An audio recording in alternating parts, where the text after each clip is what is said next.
प्यारे दोस्तों, आज हम आपको एक हामिला यानी प्रेग्नेंट लड़की के बारे में बताने वाले हैं। जब वो प्रेग्नेंट थी तो उसके जालिम भाइयों ने उसे जिंदा ही जमीन के अंदर दफना दिया। तो दोस्तों, उसके भाइयों ने उसे जमीन के अंदर क्यों दफना दिया था और उस प्रेग्नेंट लड़की के साथ क्या हुआ, आगे हम आपको वीडियो में बताएंगे। इसलिए आप इस वीडियो को आखिर तक जरूर देखिएगा। और अगर आपने इस वीडियो को अभी तक लाइक नहीं किया है तो इसे लाइक जरूर कर दे। और अगर आप चैनल पर नए हैं तो चैनल को भी सब्सक्राइब कर ले। तो चलिए शुरू करते हैं। दोस्तों, इस वाक्य में बताए गए कुछ नाम बदले हुए हो सकते हैं। ये वाकया नासिर नाम का एक शख्स बयान करता है। नासिर कहता है कि आज से 4 साल पहले की बात है। मेरा ताल्लुक एक ऐसे गिरोह से था जो चोरी किया करते थे। चोरी करने के बाद हम अलग अलग होकर कहीं छुप जाते थे ताकि पुलिस हमें ना पकड़ सके। एक मर्तबा रात में किसी बैंक को लूटने के बाद मैं और मेरे साथी फौरन से फरार हो गए। मेरे साथी तो फरार हो चुके थे, लेकिन मैं पुलिस के नजरों में आ चुका था और पुलिस मेरे पीछे पड़ गई। मैं तेजी से भागता रहा, अलग अलग रास्ते बदलता रहा और आखिरकार पुलिस की नजरों से छूटने में कामयाब हो गया। फिर मैं एक बस में बैठ गया और कहीं दूर जाकर उतर गया। जहां मैं उतरा था उस जगह के बारे में मुझे कुछ भी नहीं पता था। मुझे तो बस एक ही फिक्र थी कि कहीं पुलिस मुझे पकड़ ना ले।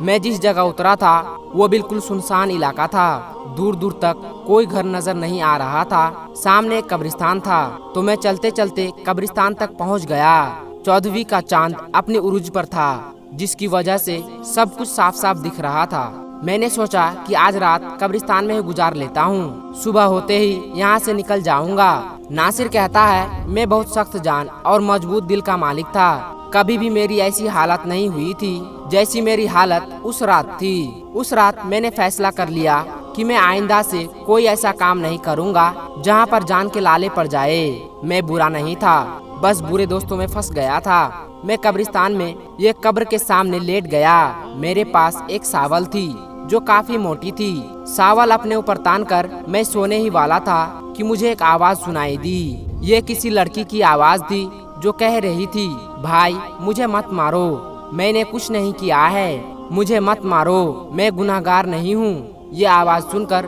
तो जैसे मेरी रूह कांप गई। मैंने चादर अपने सर से हटाई और देखने लगा कि क्या माजरा है। जब मैंने देखा तो मेरे सामने तकरीबन 4 से 5 लड़के थे जो एक लड़की को घसीटते हुए कब्रिस्तान ला रहे थे। उनमें से एक लड़का बोला, तुझे जरा सी भी शर्म नहीं आई? हम भाइयों की इज्जत खाक में मिलाते हुए हम तो समझ रहे थे कि तू खाला के घर है, लेकिन अब पता चला कि तू तो हराम का नाजायज बच्चा अपने पेट में लिए वहाँ रह रही थी। एक लड़के ने लड़की को पकड़ा हुआ था और बाकी 4 लड़के कब्र खोदने में मशगूल हो गए। कब्र खोदने के बाद उन्होंने लड़की को जिंदा कब्र में फेंक दिया और मिट्टी डालने लगे। यह मंजर देखकर तो मेरे होश उड़ गए। मैं हैरान रह गया। उनमें से एक लड़का बोला, जल्दी करो कोई देख लेगा। उन्होंने जल्दी जल्दी लड़की को दफन किया और वहां से चले गए। लड़की को कब्र में जिंदा दफन करने के बाद वो सब वहां से भाग गए थे। मैं एकदम से उठा और उस कब्र के पास आया। जल्दबाजी में वो लोग कुदाल वहीं पर फेंक गए थे। मैंने जल्दी से कब्र खोलना शुरू कर दी क्योंकि मैंने देख लिया था कि उसे जिंदा दफन कर दिया गया है। मेरी पूरी कोशिश ये थी कि मैं उस लड़की को जिंदा निकाल सकूं। जब उस लड़की की आवाज कब्र के अंदर से मुझे सुनाई दी तो मुझे हौसला हुआ कि वो लड़की अभी तक जिंदा है। मैं अपनी पूरी ताकत लगा रहा था कि जल्दी से कब्र खोल सकूं। मैं कोई नेक इंसान नहीं था, एक आम आदमी था, लेकिन मेरी जगह कोई भी होता तो जिंदा दफन होने वाली लड़की को निकालने की कोशिश जरूर करता। मेरे ख्याल से कोई भी इतना बेजमीर नहीं हो सकता जितना इस लड़की के भाई थे। किसी को जिंदा दफन करना कहाँ की इंसानियत थी। मैं कब्र खोल रहा था और मैंने कब्र में एक सुराख कर दिया ताकि लड़की तक ऑक्सीजन पहुँच सके। लेकिन अचानक ही उस लड़की की चीखें बुलंद हुई तो मेरी जान निकल गई। मुझे लगा वो मर गई है। मैंने उसकी आवाज सुनने की कोशिश की कि मेरा पूरा जिस्म कांप रहा था। काफी देर तक कोई आवाज नहीं आई थी तो मुझे मायूसी सी होने लगी, लेकिन मेरी हैरत की इंतहा ना रही जब अचानक ही कब्र से एक बच्चे के रोने की आवाज आई। मैं परेशान हो गया कि बच्चे की आवाज कहाँ से आ रही है और कैसे आ रही है। कब्र के अंदर तो लड़की थी, तो फिर ये बच्चा कहाँ से आ गया? मैं डरने वालों में से नहीं था, लेकिन उस वक्त मैं बहुत ज्यादा डर गया था। अब मुझे लड़की के कहराने की आवाज भी सुनाई देने लगी, यानी लड़की जिंदा थी। मैं खौफजदा तो बहुत था, लेकिन जो भी था मुझे कब्र खोदनी थी और लड़की को बाहर निकालना था। मैंने एक बार फिर से अपने अंदर हिम्मत जमा की, लेकिन जैसे ही कब्र मुकम्मल तौर पर खुली तो मुझे ऐसा लगा जैसे मेरे पैरों तले से जमीन सरक गई हो, क्योंकि कब्र में एक पैदा हुआ बच्चा पड़ा था और वो लड़की निढाल थी और कब्र में पड़ी थी। मुझे यह समझने में एक लम्हा भी नहीं लगा कि वो लड़की हमल से थी और उसने कब्र में बच्चे को जन्म दे दिया था। मैंने हिम्मत करके उस लड़की को और उसके बच्चे को कब्र से निकाला। मेरी जो सावल थी उससे मैंने उस लड़की का जिस्म ढांप दिया। लड़की की हालत गैर थी और वो तकलीफ में थी और वो बच्चा मुसलसल रोए जा रहा था। मेरी समझ में कुछ भी नहीं आ रहा था कि मैं क्या करूं, कि अचानक हाईवे पर मुझे एक वैन आती हुई दिखाई दी। मैं उस बच्चे और माँ को छोड़कर जल्दी से हाईवे की तरफ दौड़ा। मैंने वैन को रुकने का इशारा किया, पता नहीं कैसे, लेकिन इतनी रात में भी वो लोग रुक गए, लेकिन वो डर रहे थे। मैंने उनसे कहा मेरी बीबी और मैं कब्रिस्तान से गुजर रहे थे कि अचानक कब्रिस्तान में ही मेरी बीवी को दर्द शुरू हो गया और उसकी डिलीवरी हो गई।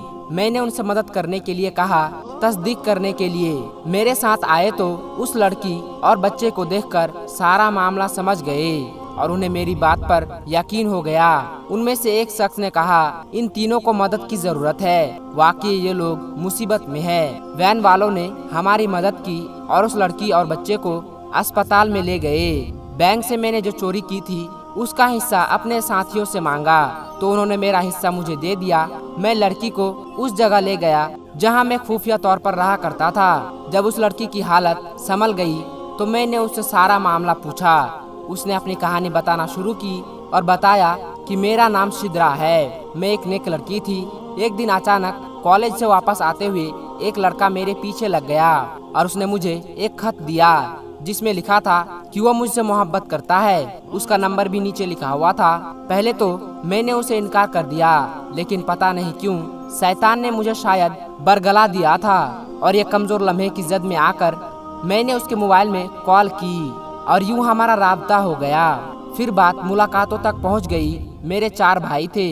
जब वो काम से बाहर जाते तो मैं उसे घर बुला लिया करती थी। घर पर कोई नहीं होता था। शैतान के बहकावे में आकर हमने वो गुनाह भी कर दिए जो हमें नहीं करना चाहिए थे और जिसकी सजा अब मैं भुगत रही हूँ। जब उस लड़के का नाजायज मेरे पेट में पलने लगा तो मैंने इस बात का जिक्र अपनी खाला से किया। मेरी खाला ने मुझे बहुत बातें सुनाई, लेकिन उन्हें अपनी इज्जत बचानी थी, इसलिए वो मुझे डॉक्टर के पास ले गई, लेकिन पानी सर से ऊपर गुजर चुका था। डॉक्टर ने कहा अब हमल जाया नहीं हो सकता, वरना लड़की की मौत हो जाएगी। मैंने उस लड़के से राब्ता किया और कहा कि अपना रिश्ता मेरे घर भेज दो। तो आगे से उसने कहा कि ये बच्चा ना जाने किसका है और मैं उस पर इल्जाम लगा रहा हूँ और मुझ जैसी बदकिरदार लड़की से शादी नहीं करेगा। अब मामला संगीन हो चुका था।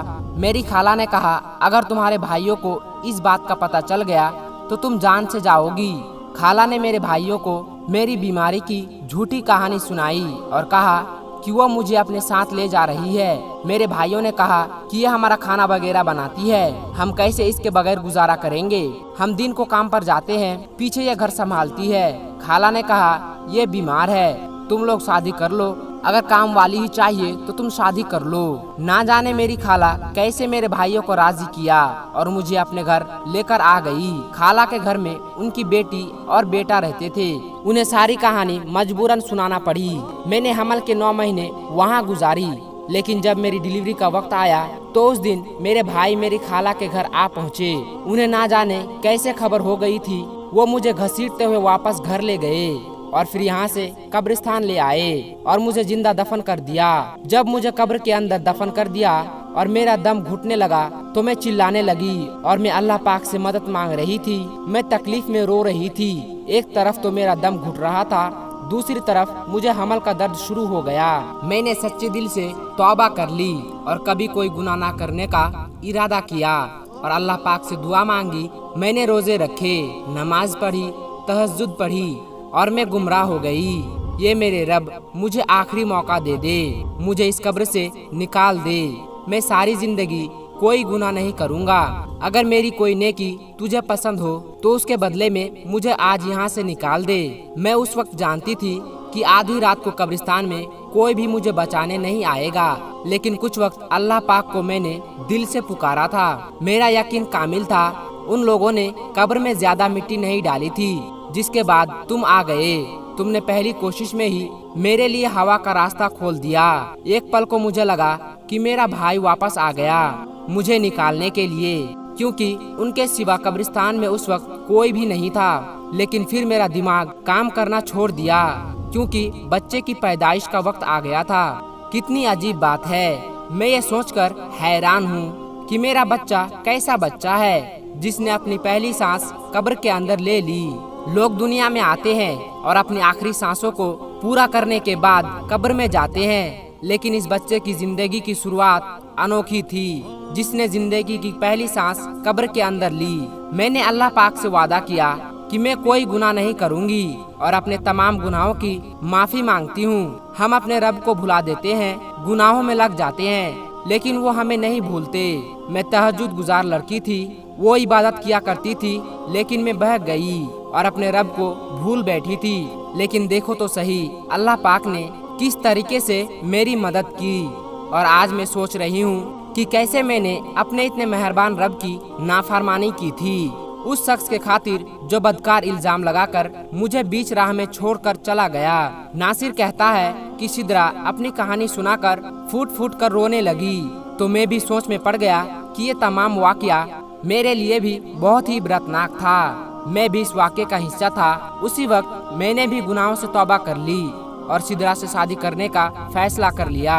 सिद्रा से शादी सिर्फ मैंने अल्लाह पाक को राजी करने के लिए किया था, ताकि अल्लाह पाक मेरे गुनाहों को माफ कर दे।